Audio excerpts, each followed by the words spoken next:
Let's do some quick one-shots, one-hit wonders, as it were. Some of the greatest jazz drummers in recorded jazz history that burned brightly, then flamed out. Actually, that's not the true, but that's true for some of these. Now, if you want to hear a really strange record, I don't mean buy it, I just mean hear it. Get this record, Life is Around, Compost, on Columbia, led by Jack DeJohnette on drums and vocals. Now, this was a strange instance where Jack probably thought, hey, the Brecker brothers on Arista are making these so-called funky records with vocals, and they're scoring big hits. We can do the same thing with Bob Moses, Harold Vick, Yuma Santos, and Jack Gregg. Who the heck is Jack Gregg? With such well-known and memorable selections as Buzzard Feathers, The Ripper, Restless Wave, Life is Round, Moncherry Popsicle, and this record is just a hoot. Kind of reminds me of that war track. Me and baby brother gonna get together. You know, they were trying to write something like that, and it's an utter hilarious, miserable failure. But it's fun. It's a curio. Don't pay more than 50 cents for this, kids. Now, the great Alan Dawson recorded many, many records with Booker Ervin. That's where he is perhaps best known. But he also made a lot of other records with a whole lot of people. But he is perhaps known best throughout history as a great drum instructor known for his ritual, as he called it, where he put all these rudiments together, and it was very demanding. You had to play it a certain way. And Alan Dawson from the Boston area taught so many people, so many legends in jazz drumming history have passed through his ranks. Vinnie Colaiuta, Tony Williams, Steve Smith, Carolyn Carrington, many great drummers have learned from Alan Dawson. And when you listen to him on these records, this is a really cool one. Illinois Jacquette, bottoms up on Prestige. What comes across is Alan Dawson's incredible precision and clarity, and metronomic pulse, and I don't mean that in a derogatory way. He had beautiful time, and he was extremely precise and pointed, and in doing so, the ensembles are really organized and tight. Beautiful stuff. Now, when you look at the covers of Norman Connors, it looked like disco records. If you didn't know who these guys were, these are mostly in the mid to early 70s. But this is spiritual jazz of the highest degree.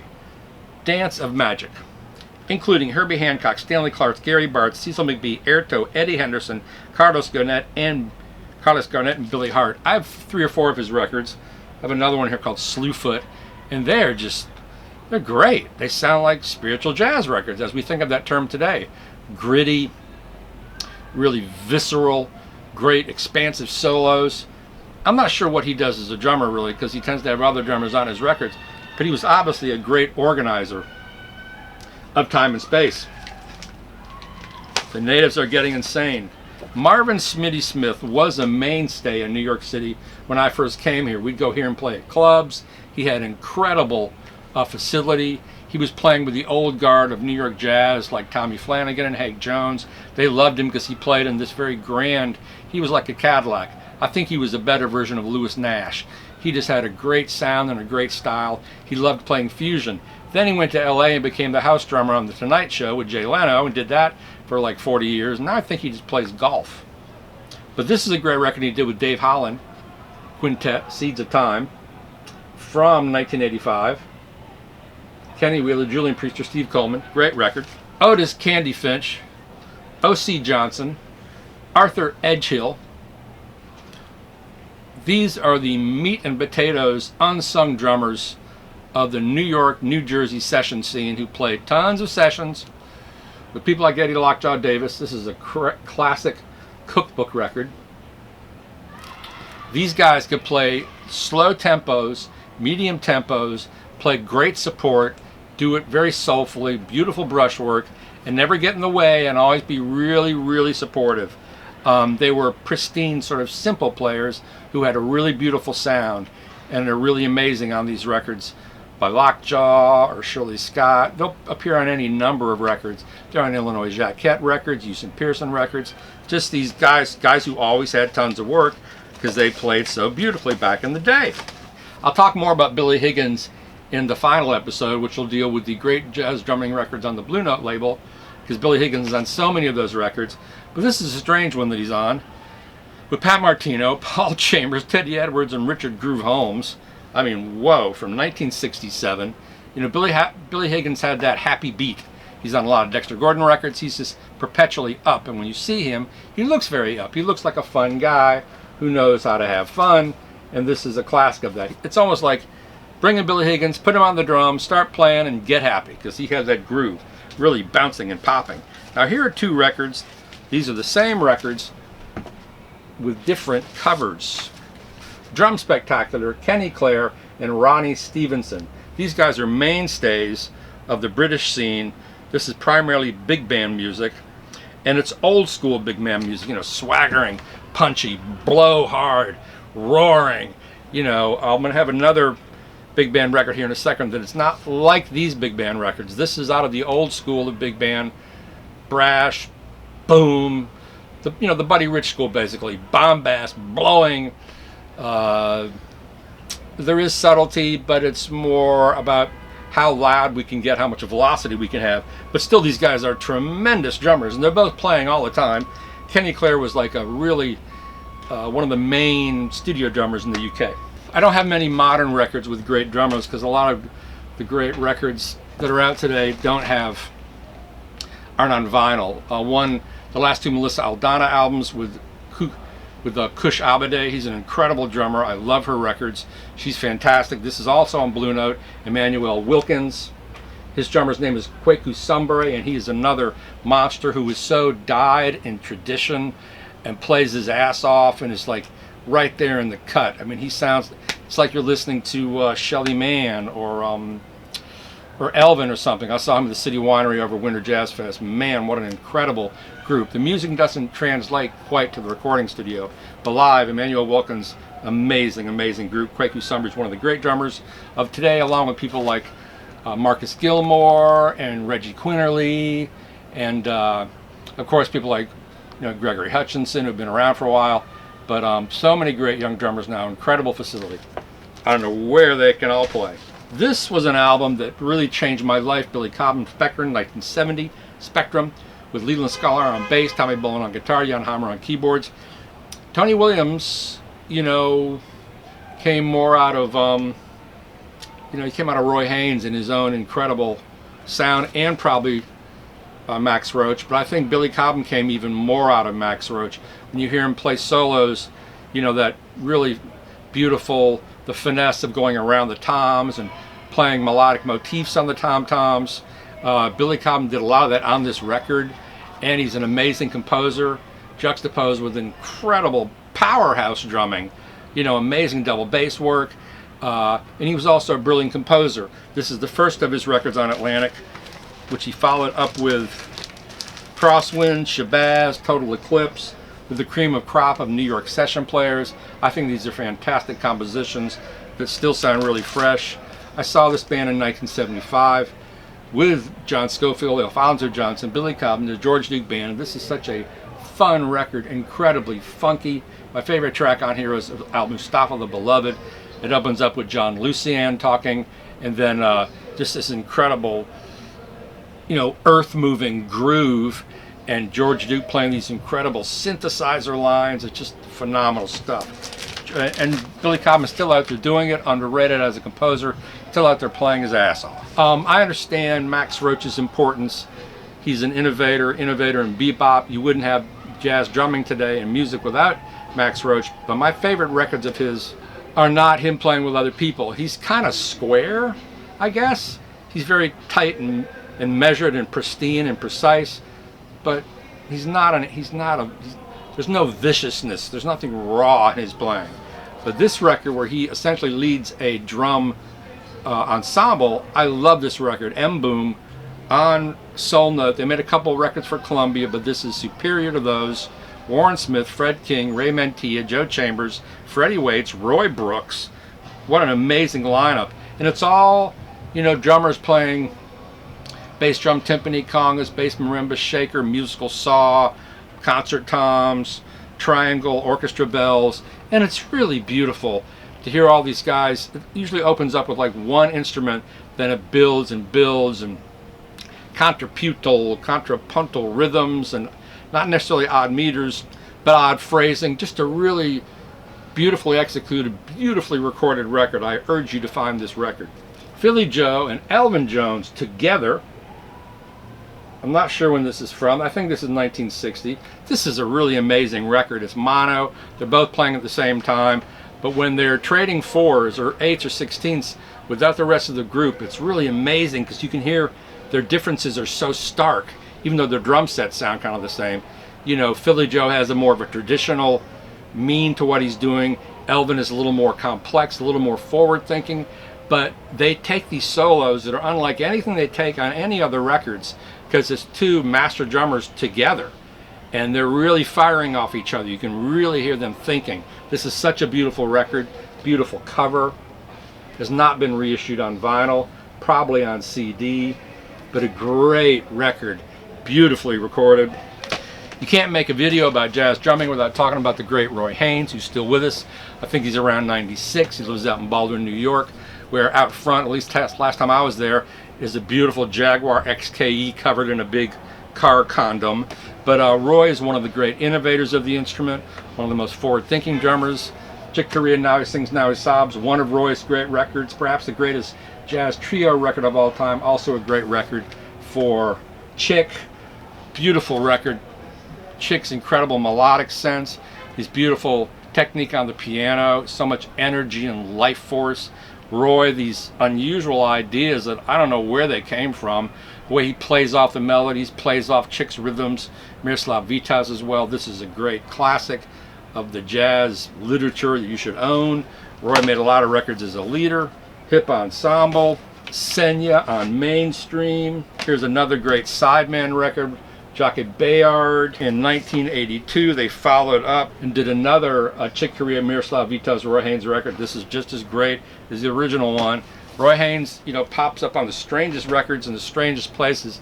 If you're out digging in the middle of nowhere, just going through miscellaneous records, he'll pop up on weird vocalist records, you know, weird leaders you've never heard of, but he brings so much to the table in everything he does. Another great drummer sort of relegated to the sidelines in the popular jazz world for whatever reason, Ron Shannon Jackson, the only drummer to ever played with Albert Ayler, Cecil Taylor, and Ornette Coleman. His records definitely take off on Ornette Coleman's whole harmonic scheme of playing. And he often has two of each instrument on his records, two bassists, two saxophonists, two guitarists. These are from the late 70s, early 80s, and they're all just an absolute blast. To a degree, you could say these are party records, but just in the effervescence and fun. These are world beat records, these are primal polyrhythmic records, these are deep, deep funk records, Barbecue Dog.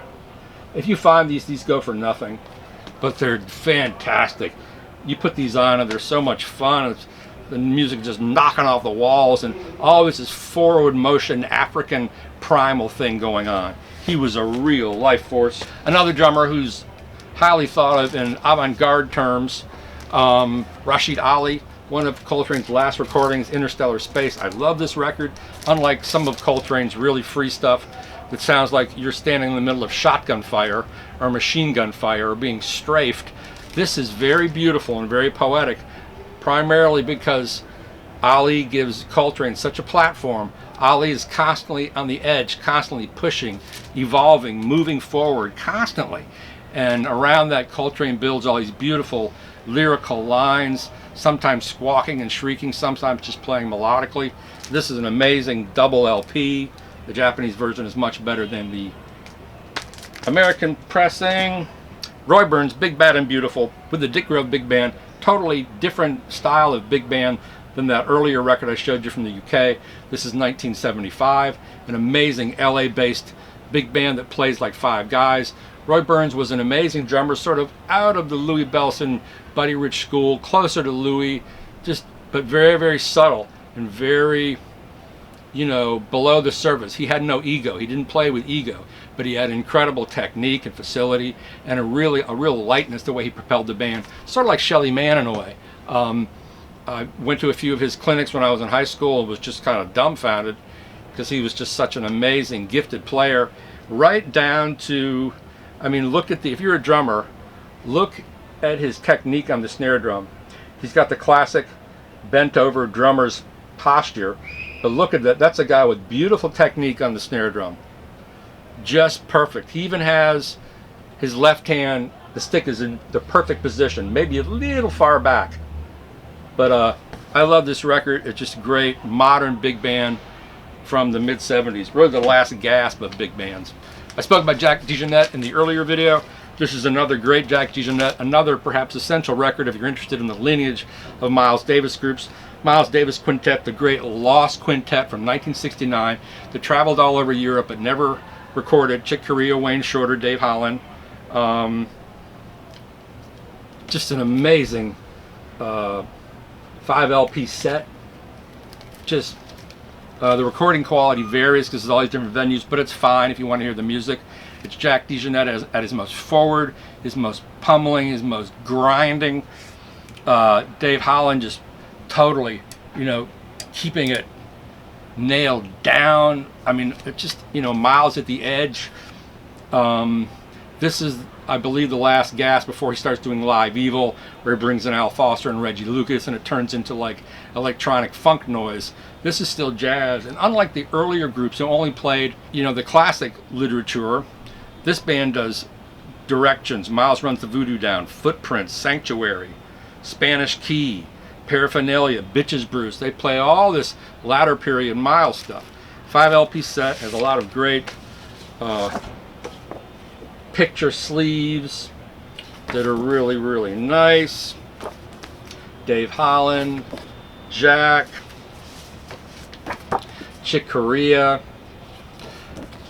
Chick Corea told me a story about, I asked him, how did you start to play electric piano? He said, I went to a gig with Miles, and I said, Miles, what's the thing up on the stage? He said, that's the electric piano, that's what you're playing tonight.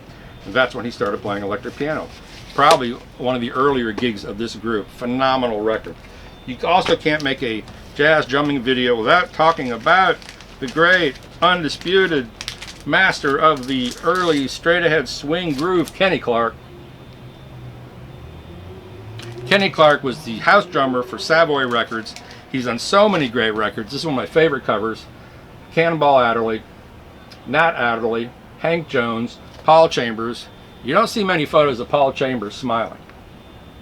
This was done at Hackensack, Rudy Van Gelder's first studio, because you can see the crazy bop art, mod art curtains and the blinds on the other side. And Kenny Clarke, I believe Joe Jones mastered or introduced or confirmed or solidified the swing beat on the hi-hat. Kenny Clarke, Kenny Jones, wrong idiom, did that on the ride cymbal. And he still has the most beautiful ride cymbal sound. There's also a Kenny Clarke record, it's a classical recording Rudy Van Gelder did, where Kenny's just playing all this snare drum stuff, and it is beautiful. He had a beautiful touch on the drums, metronomic, but also kind of open. He's on these really cool Rita Ray's records from Europe, where he's kind of treated as a star, and man, he plays beautifully on those records. You can really, really hear him. Count Basie, chairman of the board with the great Sonny Payne, one of the great big band drummers. Beautiful technique, beautiful swing feel. These guys were real masters of a different era. Khahil Elzabar, someone I should know more about, who sort of comes out of the whole Chicago scene, the art ensemble scene, definitely extends that whole scene. I just don't know enough about him, but I do have this record, and he's someone you should be aware of. Peter Erskine's debut record, After Weather Report, where he's returned to jazz. Same era as the First Steps Ahead album, which he's incredible on. This is where I first heard the tune My Ship. This is a hard album to find. Not a great record. It's a nice record. It's a good study in where Peter Erskine was at that time, and he slowly started peeling back the layers of the way he played time. The great Kenny Washington, who upholds the tradition of Kenny Clarke and Philly Joe Jones. Here he is on a very early record, Night Song, Walter Davis Trio, Japanese recording. This is 1979. There's a babyface, Kenny Washington, playing beautiful trio with these three guys. Kenny's just, direct, popping, swinging. He was always my favorite of the modern era of New York jazz drummers. in the, you know, like Marvin, Smitty Smith, and Lewis Nash. Kenny was just really dry and swinging and hard in the pocket. Another great drummer in New York era. Billy Drummond, just a phenomenal player. He gets better and better, doesn't get enough credit for what he does. I talked a little bit about Vinnie Colaiuta. This is 1981. This might be his, well no, Zappa or his first recordings. This might be right after that. This is an incredible record. It's really, really well recorded, just trio with Vinnie Colaiuta and Jeff Berlin. And man, it is just, even now I listen to it and just all these beautiful Tony Williams ideas and Vinnie's own way of playing, his beautiful drum sound when he's playing Yamaha studio drums. Now he plays Gretsch, which I personally don't think sound as good. What do I know? I'm just some guy in an apartment in New York.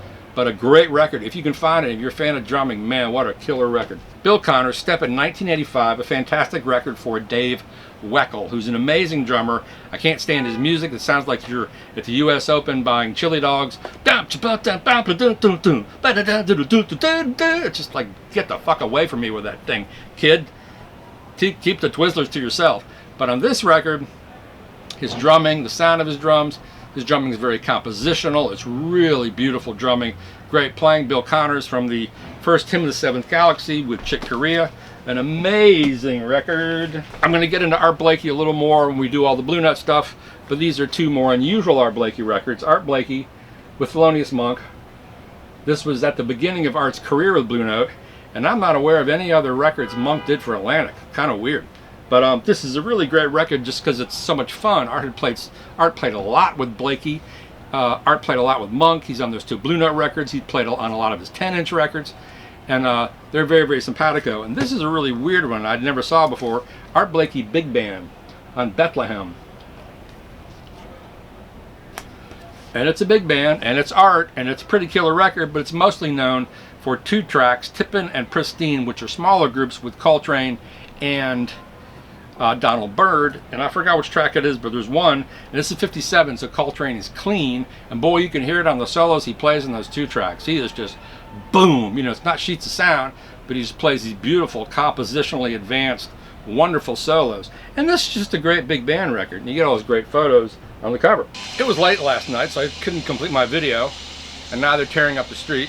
But anyway, wanted to talk about, have to include the great Shelly Manne, who was such a multi-versed drummer, had so many lives as a drummer, started out on the East Coast playing with Woody Herman and Stan Kenton's bands, moved out to the West Coast, became a collaborator with Henry Mancini, was the leading drummer in the West Coast Cool movement, played on dozens of records by all those guys, played on dozens of contemporary records, played on dozens of soundtracks. He was the drummer in The Man with the Golden Arm, the story about Frank Sinatra's character as a drug addict who played the drums, perpetuating that stereotype. Just did so much amazing work, so many great records. I mean, the guy was endlessly creative. In the 70s, Mankind.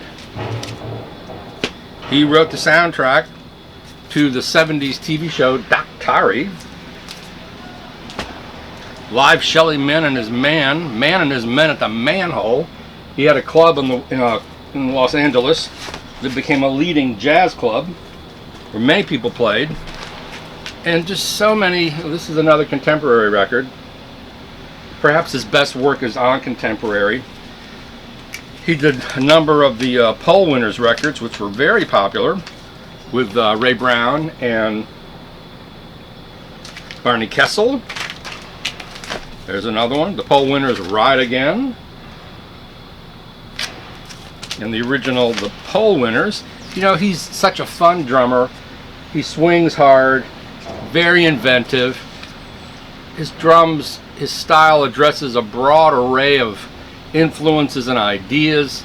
He did a record which I didn't pull out, which is essentially him playing all these unusual instruments because he did a lot of pit work. He played on so many soundtracks, probably as a percussionist. His father and his uncle were both drummers in New York City. Here's the original Poll Winners. His most popular records, which are now finally being reissued, are the 4 Blackhawk records, which just epitomize the best of West Coast jazz. Great sound, great performances. great lineups. I guess if you're going to buy any Shelly Manne, it would be these records, which used to be common in the 70s, but now are not. I love Shelly Manne 234. This is a great record. There's a great version of Take the A Train. I think it's with Hank Jones. And they're changing the tempo throughout the song. It's really, really cool. And just a brilliant, smart, well-versed drummer. Played on an Ornette Coleman record. Played on plenty of cool records.